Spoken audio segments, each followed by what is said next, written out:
I've recently noticed that a lot of players are confused or don't understand the way that gold is made in Guild Wars 2.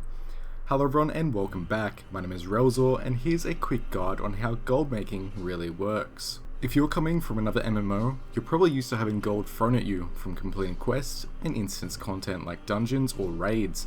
In Guild Wars 2, this does still happen, however on a lesser extent, with the exception being Fractals of the Mist. So if you're not getting raw gold directly from completing content, how do you get enough gold to buy all those fancy skins or better gear that you want? Materials are one of the most important items in the game. They can be used for crafting or be sold on the trading post for gold. If you've been gathering from nodes around the map or salvaging items, you've probably hoarded quite a large collection without even realizing. Before you go selling your collection, you might want to hold on to them. Take a look at what you plan to craft in the future. Do you want a legendary? Do you have a centered gear yet? Saving your materials now will save you a lot of wasted gold buying them back in the future. However, if you do decide to sell, just be sure that you always choose to list your materials and never click the instant sell button on the trading post. Trust me, you don't need that gold right now, just wait and get the extra profit from listing.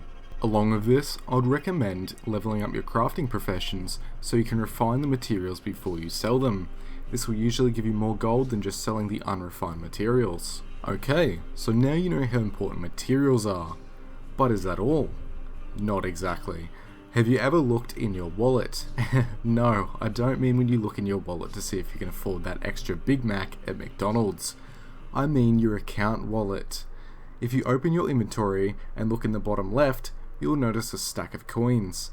Click on this to open your account wallet. In here, you'll find all the currencies you've collected from different areas and content in the game. Why am I telling you this? Because these currencies are also important for making gold.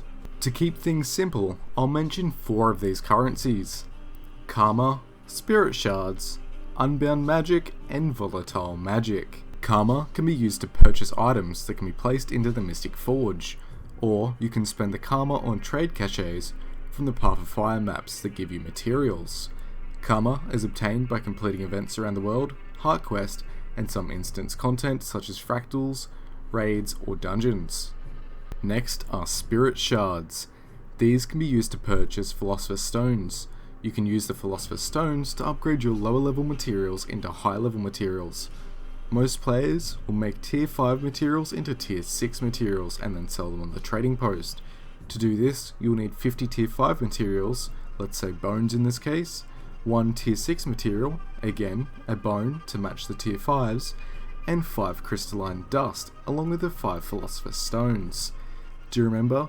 The bones are just an example in this case, and you can upgrade any tier 5 material into a tier 6 that you wish.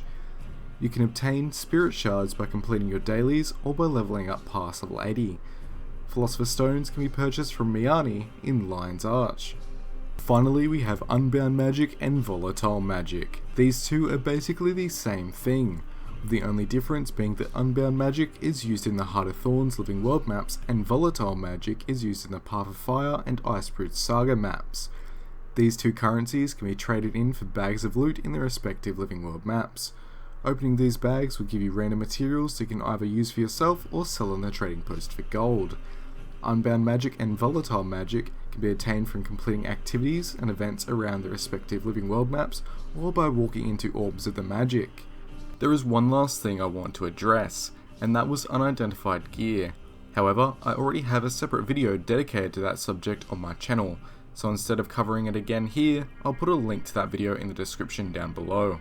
And that brings me to the end of this video.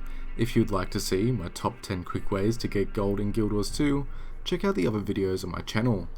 If you've enjoyed this video or found the information helpful, subscribe to keep up to date with my future videos. My name is Relzor, and I'll see you next time.